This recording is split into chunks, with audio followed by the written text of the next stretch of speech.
주님 말씀하시면 내가 나아가리다. 주님 뜻이 아니면 내가 멈춰서리다. 나의 가고 서는 것 주님 뜻에 있으니 오 주님 나를 이끄소서. 뜻하신 그곳에 나 있기 원합니다.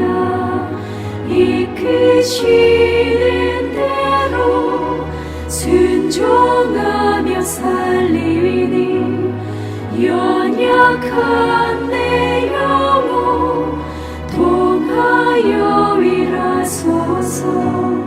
주님 나라와 그 뜻을 위하여.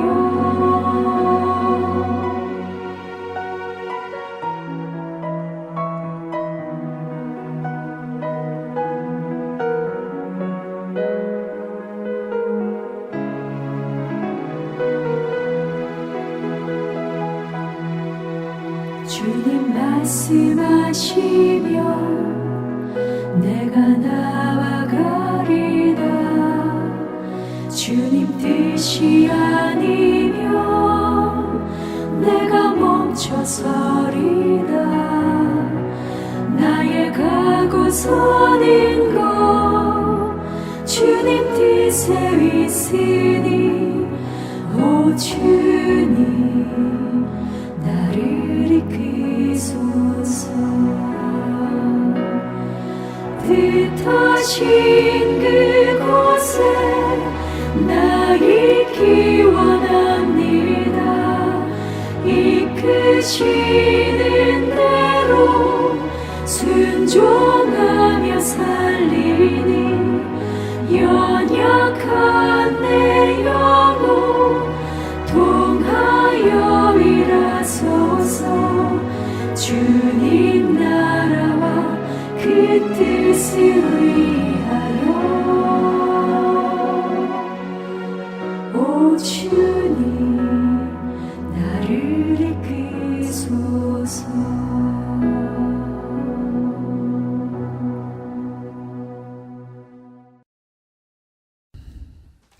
우리에게 주시는 말씀은 요한일서 4장 1절에서 6절 말씀.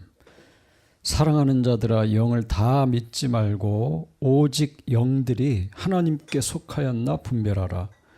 많은 거짓 선지자가 세상에 나왔습니다. 이로써 너희가 하나님의 영을 알지니 곧 예수 그리스도께서 육체로 오신 것을 시인하는 영마다 하나님께 속한 것이요 예수를 시인하지 아니하는 영마다 하나님께 속한 것이 아니니 이것이 곧 적그리스도의 영이니라. 오리라 한 말을 너희가 들었거니와 지금 벌써 세상에 있느니라. 자녀들아 너희는 하나님께 속하였고 또 그들을 이기었나니 이는 너희 안에 계신 이가 세상에 있는 자보다 크심이라. 그들은 세상에 속한 고로 세상에 속한 말을 하매 세상이 그들의 말을 듣느니라. 우리는 하나님께 속하였으니 하나님을 아는 자는 우리의 말을 듣고 하나님께 속하지 아니한 자는 우리의 말을 듣지 아니하나니 진리의 영과 미혹의 영을 이로써 아느니라. 아멘. 우리가 오늘 이 성경을 들고 하는 질문은 우리 인생의 목적이 하나님을 영화롭게 하고 하나님을 영원히 즐거워하는 것인데 그러면 어떻게 우리의 삶을 통해서 하나님을 영화롭게 하고 하나님을 즐거워할 것인가 하는 겁니다. 그러니까 어떻게 하나님의 영광을 위해 살아가는 법을 배울 수 있는가? 어디에 근거가 있고 어디에 기준이 있는가? 그것은 오직 성령의 감동으로 쓰여진 하나님의 말씀에서 찾는 줄로 믿으시기를 바랍니다.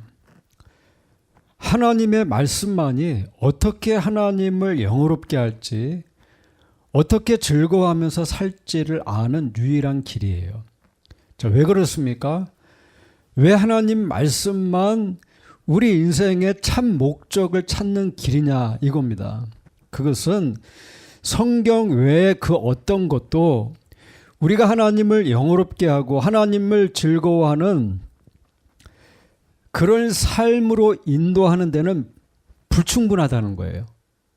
하나님 말씀 외에는 어떤 것도, 어떤 지식과 경험도 그것을 알려주기에 불충분하다는 겁니다. 어떤 사람은 하나님의 말씀 말고 이성을 강조하는 사람들이 있어 왔어요. 그동안. 사람의 이성은 결국 그 길을 찾을 수 있다라고 믿는 사람들이 있습니다. 근데 인간의 이성에는 하나님이 인간을 지으실 때 주신 원래 그 모양, 그 뿌리가 되는 것이 있어요.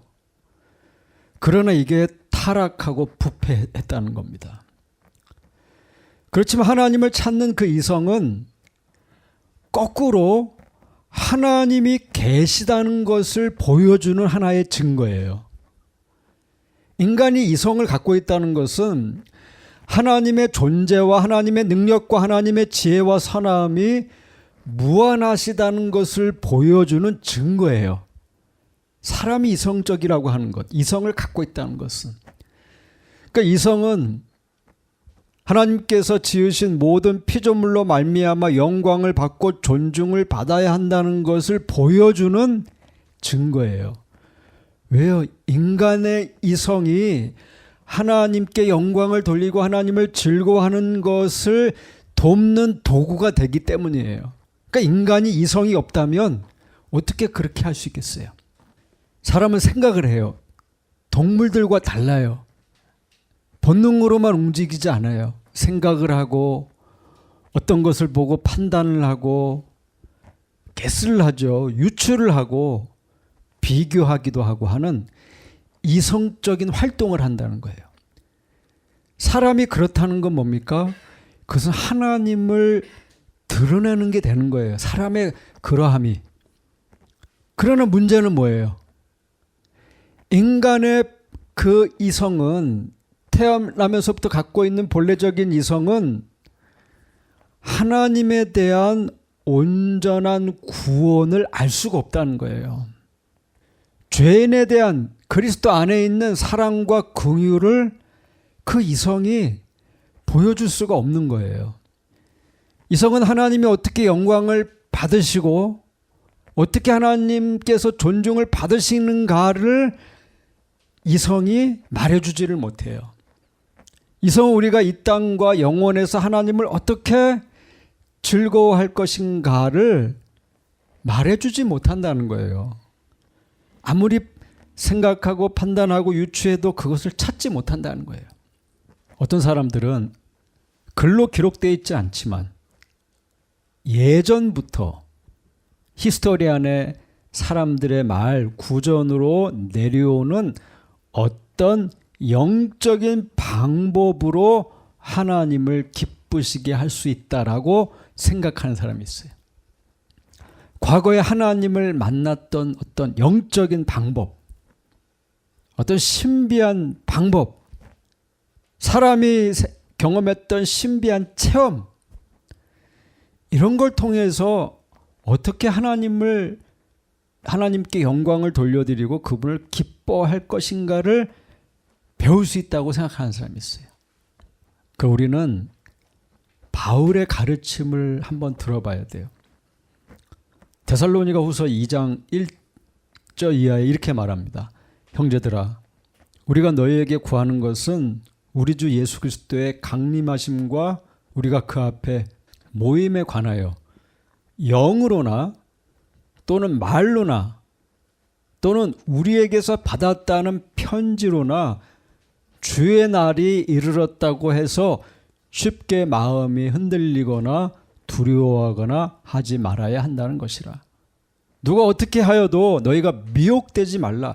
먼저 배교하는 일이 있고 저 불법의 사람 곧 멸망의 아들이 나타나기 전에는 그날이 이르지 아니하리니 그는 대적하는 자라. 신이라고 불리는 모든 것과 숭배함을 받는 것에 대항하여 그 위에 자기를 높이고 하나님의 성전에 앉아 자기를 하나님이라고 내세우느니라. 내가 너희와 함께 있을 때에 이 일을 너희에게 말한 것을 기억하지 못하느냐. 자, 어떤 영으로 글로 지금은 영상으로도 되죠. 영상으로 누가 어떻게 해도 미혹되지 말라는 거예요. 어떤 뛰어난 가르침도 어떤 배운 유전보다도 더 좋은 길이 있다고 바울은 말한다는 거예요. 그래서 데살로니가 후서 2장 그 말씀의 15절로 가면 이렇게 말해요. 그러므로 형제들아 굳건하게 서서 말로나 우리의 편지로 가르침을 받은 전통을 지키라 이렇게 얘기합니다. 무슨 신기한 말로 바울의 편지가 뭐예요? 신약 성경이잖아요. 이 말씀의 전통을 지키라는 거예요. 무슨 신기한 말을 해도 그거 따르지 말고 바울이 쓴 편지, 그러니까 말씀의 전통을 지키라는 거예요. 어떤 사람들은 이것이 영적으로 옳은 것이라고 말할 수 있어요. 그들의 체험을 강조할 수도 있어요. 이것이 사도의 가르침이고 전통이라고 말할 수도 있어요.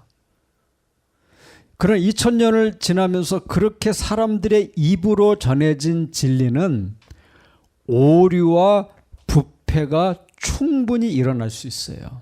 그러니까 구전된 것은. 여러분 중세 시대를 지나면서 그 수백 년 동안 수많은 미신이 튀어나오고 영적인 거짓말이 교회를 속였어요. 교회를 다 타락시켰습니다. 어떻게 하면 천국 간다. 이렇게 하면 하나님이 기뻐하시고 복 받는다. 이렇게 하면 죄사함 받는다. 이렇게 살면 하나님이 영광을 받으신다. 수많은 사설과 수많은 영적 체험과 이야기들이 돌아다녔어요. 여러분 오늘 본문 말씀을 보세요. 이렇게 얘기합니다. 1절에 사랑하는 자들아 영을 다 믿지 말고 오직 영들이 하나님께 속하였나 분별하라. 많은 거짓 선지자가 세상에 나왔습니다. 마지막 때를 사는 우리에게 어려움이 될 수 있는 존재가 있는데 그 누굽니까? 거짓 선지자, 적그리스도라는 거예요. 거짓말이라는 거예요. 19절을 보면 저희가 우리에게 나갔고 우리에게 속하지 않은 우리와 함께 거하지 않는 그런 사람이 바로 이 거짓의 출발인 적그리스도다라고 말합니다.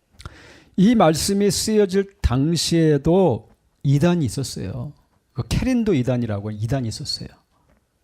이 사람들은 온갖 말도 안 되는 얘기를 하는데 그 중에서도 예수님이 세례를 받으실 때 그리스도의 영이 비둘기로 예수님께 임했다고 얘기했어요. 그래서 아버지를 말하고 막 능력 있게 능력을 베풀고 예수님이 십자가에 죽기 전에 그리스도의 영이 바로 그 직전에 떠났다. 예수님에게서 떠났다라고 했어요. 그러니까 세례 받을 때 영이 임했다가 십자가에 죽기 전에 떠났다. 이 사람들은 이해가 안 되는 거예요.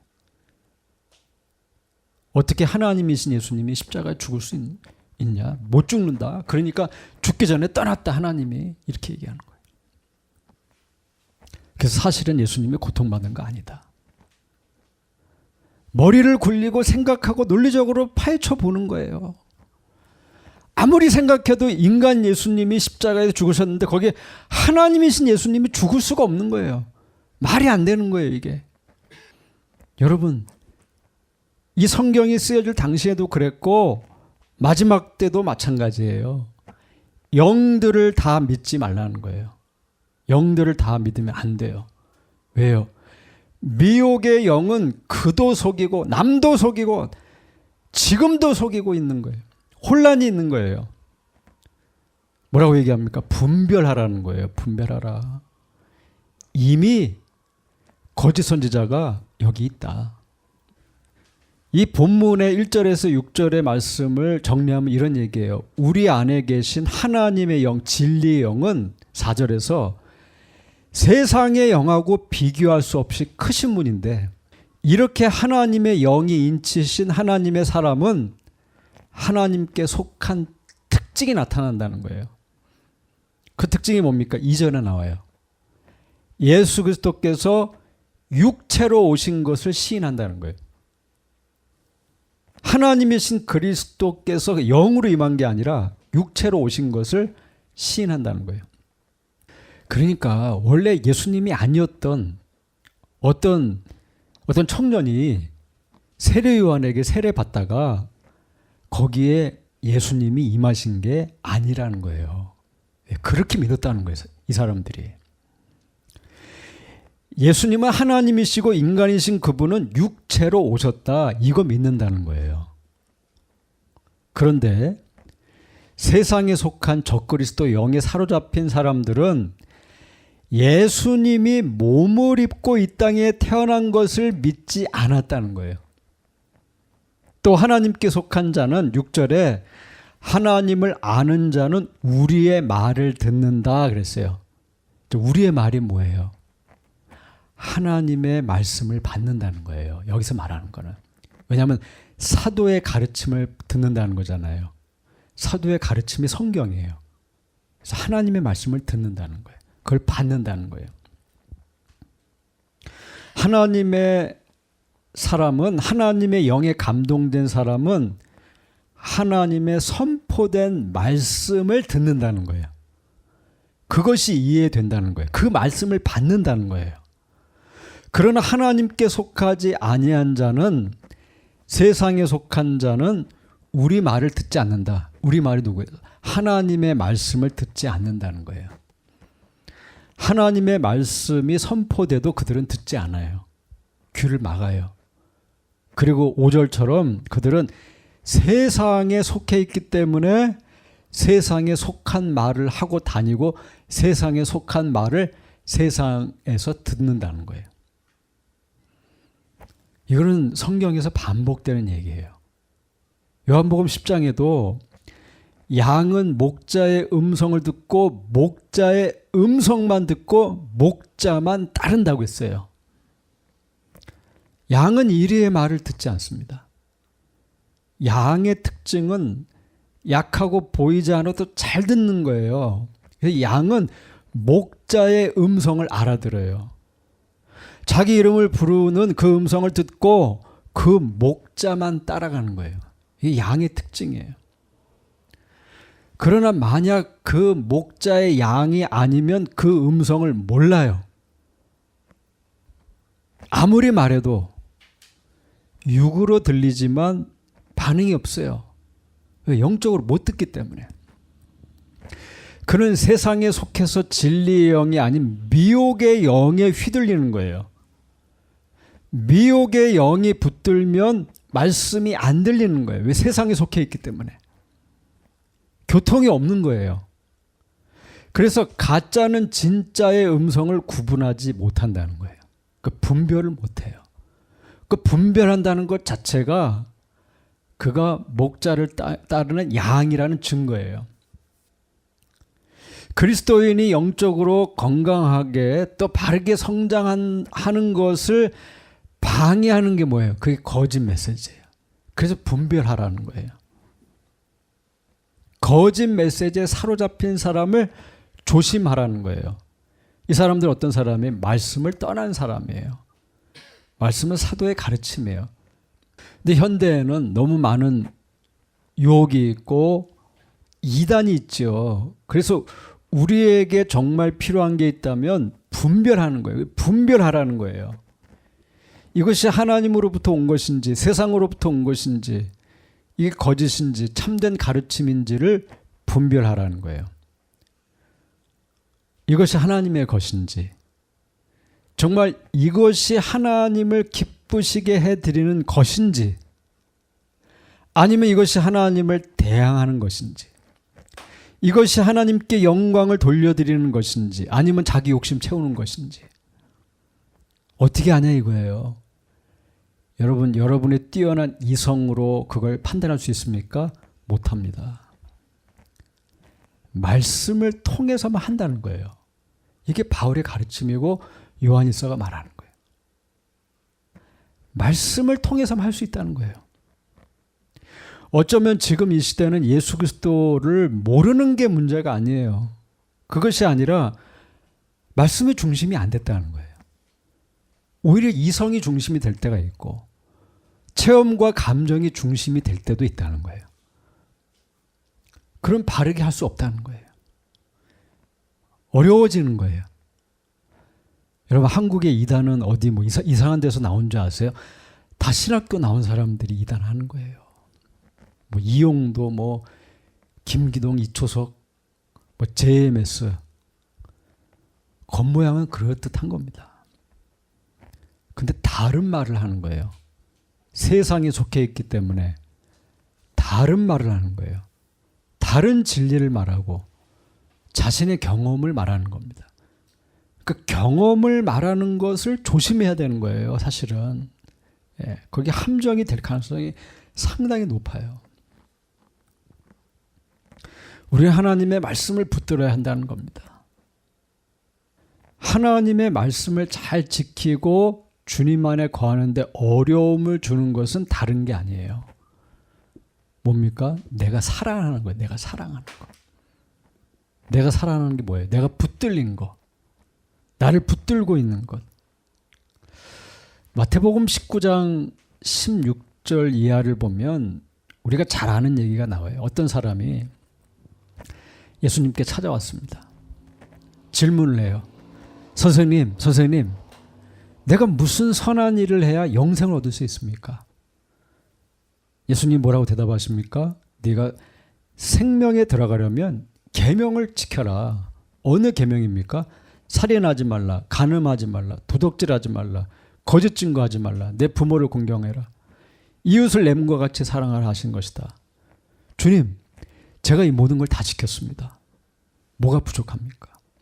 그때 예수님께서 중요한 말씀을 주세요. 내가 온전하고자 할진대 가서 내 소유를 팔아 가난한 자를 주라. 그리하면 하늘에서 보화가 내게 있으리라. 그리고 와서 나를 쫓으라. 그때 청년이 어떻게 합니까? 가진 재물을 나눠주고 예수님을 쫓습니까? 아니에요. 재물이 많았기 때문에 근심하며 갔다고 기록하고 있어요. 주님이 지키라고 하신 계명은 뭐예요? 내가 재물이 많은데 너에게 가장 중요한 내가 가장 사랑하고 네가 가장 중요시 여기는 거 그건 내려놓고 나를 쫓아라. 여러분 하나님 말씀이 없어요? 있어요. 그런데 그 말씀을 따라 사고하고 지키고 줬는데 가장 어려움을 주는 게 뭐예요? 내가 붙들려 있는 거, 내가 귀중하다고 생각하는 거, 내가 사랑하는 거예요. 내가 너무너무 그거 사랑해서 저울질하다가 주님이 아닙니다. 그것 때문에 움직이고 있는 거예요. 지금 그것 때문에. 어떤 사람은 내 의지를 따라 움직여요. 어떤 내 이성을 따라, 내 계획을 따라. 그게 너무 온전한 거예요. 그 주님을 따르기 힘들어요. 이런 사람들이 오히려.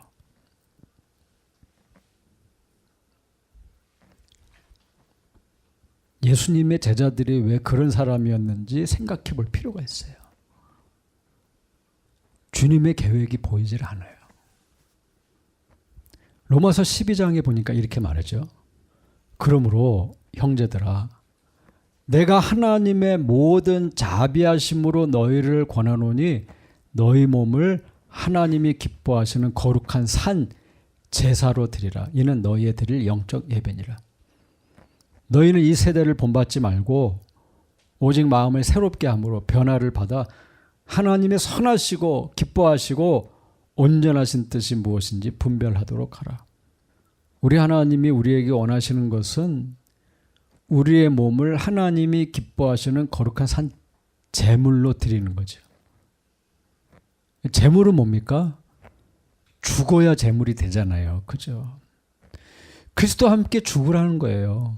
자기를 부인하고 십자가 죽으라는 거예요. 십자가에서 죽으라는 거예요. 부인하고 자기 십자가를 지고 따르라는 거예요.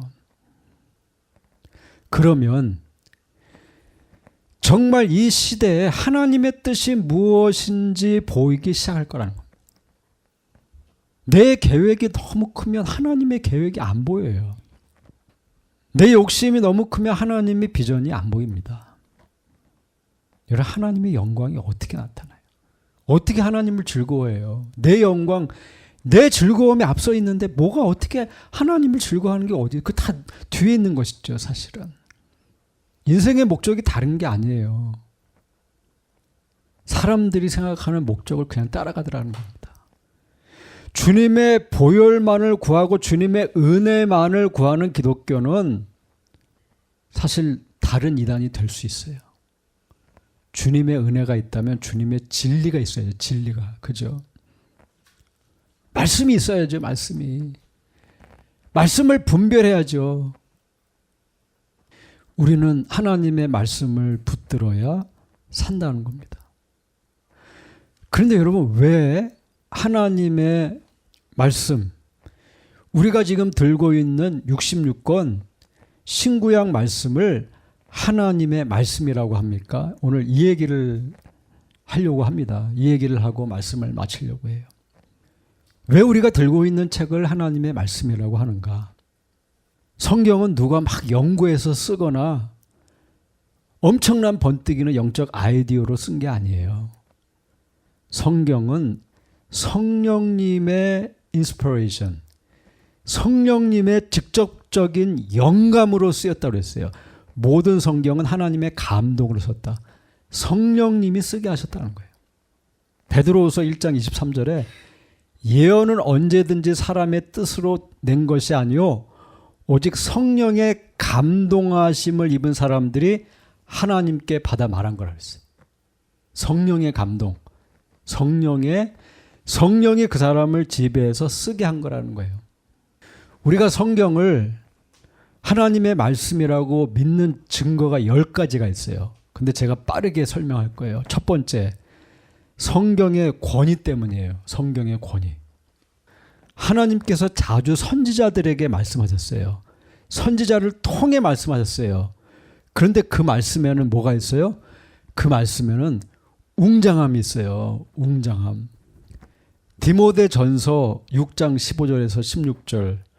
기약이 이르면 하나님이 그의 나타나심을 보이시리니 하나님은 복되시고 유일하신 주권자이시며 만왕의 왕이시며 만주의 주시요 오직 그에게만 죽지 아니함이 있고 가까이 하지 못할 빛이 거하시고 어떤 사람도 보지 못하였고 또 볼 수 없는 이시니 그에게 존귀와 영원한 권능을 돌릴지어다. 아멘.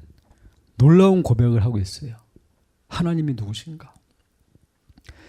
성경의 문체나 그 방법은 다른 어떤 책에서도 볼 수 없는 거예요. 여러분, 어떤 책이 하나님은 복되시고 유일하시고 주권자시고 만왕의 왕이시고 주시고 그에게만 죽지 않는 영생이 그에게만 영원함이 있다라고 어떤 책이 하나님의 하나님 되심을 드러냅니까? 성경에만 이 웅장함이 있다는 거예요. 웅장한 권위가 있다는 거예요. 감히 비교할 수 없는.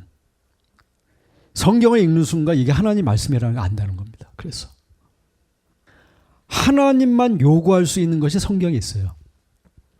하나님만 그 죄가 죄라고 말할 수 있는 것이 성경에 있어요. 하나님만 금할 수 있는 내용이 성경에 있어요. 도덕과 윤리가 아니에요. 이건 그걸 뛰어넘는 거예요. 하나님만 경고할 수 있는 형벌에 대한 얘기가 성경에 나와요. 하나님만 줄 수 있는 심판에 대한 얘기가 성경에 나와요.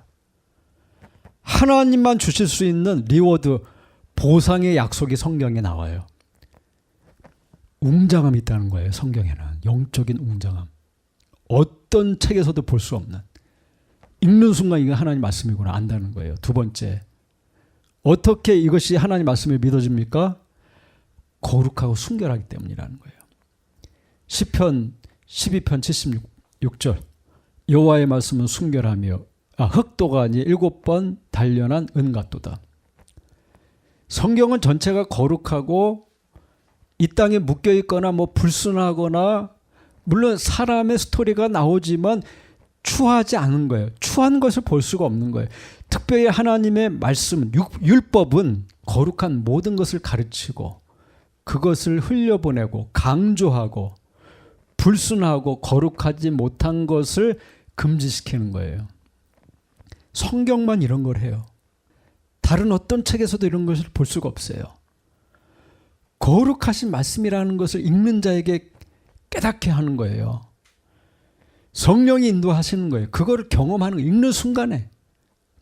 세 번째, 성경의 일치와 조화로 하나님의 말씀인 줄 아는 거예요. 성경을 창세기부터 계시록까지 읽으면 뭘 깨닫습니까? 구약과 신약이 끊어지는 게 아니라 구약이 신약을 통해서 이루어진다는 걸 본다는 거예요. 수천 년 동안 수많은 사람들을 통해 기록되었지만 그리스도 중심이라는 거 알아요. 오실 예수 메시아를 말하고 있구나. 오신 메시아를 말하고 있구나. 다시 오실 메시아를 말하고 있구나. 율법에 나타나는 예표와 상징이 나오는데 복음 아래서 그 예표와 상징이 서로 통하는 걸 보는 거예요. 일치하는 걸 보는 거예요. 명령이 조화되고 역사적인 사건들이 연결되고 하나님의 계획이 어떻게 이루어지는지가 너무나 조화로운 거예요. 성경은 그렇게 많은 사람들이 그렇게 긴 시간에 너무나 다른 장소에서 기록했음에도 불구하고 같은 이야기를 하고 같은 조화로움을 보인다는 거예요. 그래서 모든 기록자들이 뭡니까? 한 영을 받아서 썼다는 것을 안다는 거예요. 한 분이 쓰셨구나라는 걸 깨닫는, 그래서 성경은 성경이라는 겁니다. 네 번째, 성경에 표현된 신비함으로 인해서 하나님의 말씀인 줄 아는 거예요. 삼일체가 나와요. 아버지와 아들과 성령. 하나님의 아들이 몸을 입고 성육신을 하고 그리스도와 그를 따르는 제자와 성도들이 신비한 연합을 이룬다고 얘기해요. 여러분, 세상에 어떤 책이 이런 말을 합니까? 이런 신비한 이야기는 어떤 뛰어난 교수도, 어떤 PhD 능력, 지적인 능력을 갖고 있는 사람들도 생각하지 못하는, 완전 그것을 뛰어넘는 이야기라는 거예요. 그 신비가 바로 어부를 통해서 또 세리와 같은 비천한 사람들을 통해서 쓰여졌다는 것이 충격적인 이야기예요. 어부가 쓴 거를 우리가 보면서 하나님을 아는 거예요. 성경의 저자들은 내 말을 한 게 아니라는 걸 아는 거예요. 결코 어부가 그런 말을 할 수 없어요. 이것은 하나님의 성령의 인스피레이션, 영감하셨다는 걸 알게 되는 거예요. 다섯 번째, 성경의 고대성을 보면 이게 말씀인 줄 알아요. 왜요? 거기에는 창조의 기사가 나와요. 하늘과 땅이 창조되고 피조물이 창조되고 짐승과 물고기와 날아가는 새가 창조되고 인간이 창조되고 거기에는 바벨탑과 홍수의 심판에 대한 기록이 나온, 어느 책에도 어디에도 기록되지 않은 세상의 시작을 보여주는 거예요. 누구도 고안해낼 수 없는, 알 수 없는 그 진리가 나오는 거예요. 모세를 통해 쓰여졌지만 그것은 하나님의 성령이 쓰신 거라는 걸 안다는 거예요. 여섯 번째, 성경의 권능과 효과 때문에 말씀인 줄 아는 거예요.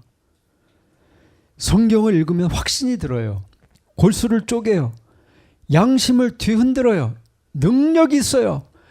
딜리버리를 잘해서가 아니에요. 스피커가 뛰어나서가 아니에요.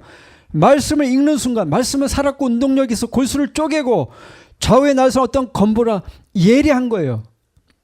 역사하는 거예요. 읽기만 해도 하나님의 영광을 향해 가고 싶어지고 변화되기 시작하고 그리스도를 믿게 만드는 거예요. 하나님을 즐거워하게 하는 것이 무엇인지를 알게 하는 거예요. 성경은 죽을 인간을 죽음과 사망 가운데 건져 올리는 능력이 나타나는 거예요. 말씀에. 말씀을 들으면 영혼이 사는 거예요. 소성케 되는 거예요. 고난과 환난 가운데 걷는 인간이 기쁨과 위로를 경험하는 거예요. 마음을 기쁘게 하고 몸과 마음이 변화되고 새로워지는 거예요. 7번째, 성경의 의도와 계획은 오직 하나님의 영광을, 하나님께 영광을 돌려드리는 데 있다는 걸 발견하는 거예요. 말씀의 의도는 어떤 사람을 높이려는 게 아니에요. 모세를 추앙하려고 하는 게 아니에요. 베드로를 높이려고 하는 게 아니에요. 말씀은 사람들 인생을 낮추고 오히려 떨어뜨리고 예수 그리스도의 권세와 이름과 하나님의 이름이 높아지기를 원하는 거예요. 인간은 죄로 말미암아 비참하게 전락되었지만 미저리 그러나 예수 그리스도 안에서 회복되고 구원받는다는 걸 말한다는 거예요. 여러분, 이런 구원의 진리는 사람이 고안해낼 수가 없다는 거예요. 만들어낼 수가 없다는 거예요. 이것 자체가 하나님의 말씀을 증거한다는 거예요. 8번째, 성경은 기적을 통해서 확증되기도 해요. 수많은 기적이 나타나요. 특별히 복음서를 보면 예수님의 행하신 기적들이 나타나요. 장님이 눈을 뜨고 안진뱅이가 일어나고 죽은 자가 살아나는 거예요. 그리스도의 말씀으로 그 넘실대던 바다가 잔잔해지고 귀신 들린 자가 귀신이 떠나가고 기적이 나타나는 거예요. 이게 하나님이 하시는 일이라는 거예요. 성경은 하나님께서 이 기적들에 대해서 확실하게 역사하셨던 명백한 성경의 저자이시고, 그래서 하나님께서 성경을 성경으로 알게 하신다는 거예요. 그걸 확인시켜 주신다는 거예요. 여러분, 이 땅에 누가 바다에게 명령해서 바다가 잔잔케 합니까? 어느 책에 이런 이야기가 나와요? 성경은 순교자의 피에 의해서 확증된다고 했어요. 초창기에 생명을 잃어가면서, 아니 그리스도의 제자들은 그의 생명을 드리면서 하나님의 말씀을, 그것이 진정 사실임을 증거하고 그것을 드러냈어요. 수많은 그리스도인이 그것 때문에 자기의 생명을 드렸어요. 성경을 믿는 예루살렘 교회 얼리처치의 그리스도인들은 고난을 당하면서까지 끝까지 그리스도의 하나님 되심을 증거했다는 거예요. 그것이 성경이 사실임을 증거하고 있다는 거예요. 마지막으로, 성경은 신자들의 마음속 역사하는 성경의 증거에 의해서, 성령의 증거에 의해서 말씀인 줄로 아는 거예요. 요한일서 2장은 이렇게 말해요. 이 말씀을 읽고 마칠 겁니다. 너희는 거룩한 자에게서 기름 부음을 받고 모든 것을 아느니라. 이는 오직 그의 기름 부으심이 모든 것을 너희 가르치며 참되고 거짓이 없다고 했어요. 이단을 따를 필요가 없다는 거예요. 하나님의 말씀은 성령께서 열어주시고 깨닫게 해주신다는 겁니다. 이 증거와 성령의 가르침이 없이 어떤 것을 통해서도 구원이 일어날 수 없고 믿음이 일어날 수 없고 사실이 사실임을 증거할 수 없는 거예요. 성령이 그 일을 하신다는 거예요. 성령이 이것이 하나님의 말씀임을 증거하고 있다는 거예요. 여러분, 그러므로 오늘 이런 결론을 우리는 낼 수 있어요. 뭡니까? 우리가 어떻게 하면 하나님의 영광을 위해 사는가? 우리가 어떻게 하면 하나님을 즐거워하면서 살 수 있는가? 그 하나님 말씀을 통해서 알 수 있다는 거예요. 하나님 말씀을 통해서 그런 복된 그런 삶을 사시는 저와 여러분이 될 수 있기를 바랍니다.